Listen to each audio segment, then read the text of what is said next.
अस्सलामुअलैकुम नाज़रीन, यहाँ पर आपको एक ब्रेकिंग न्यूज़ से आगाह करते चलें। श्रीलंका और जिम्बाब्वे के दरमियान पहला वनडे मैच 16 जनवरी को होना था, लेकिन डिले हो गया।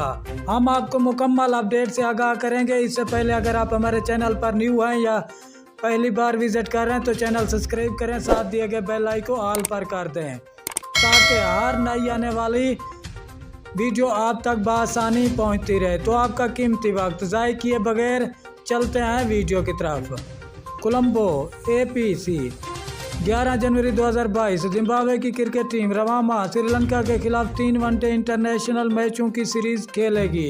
शेड्यूल का ऐलान कर दिया गया है, जिसके मुताबिक दोनों टीमों के दरमियान सीरीज का पहला वनडे मैच 16 जनवरी, दूसरा 18 जनवरी, जबकि तीसरा और आखिरी वनडे मैच 21 जनवरी को खेला जाएगा।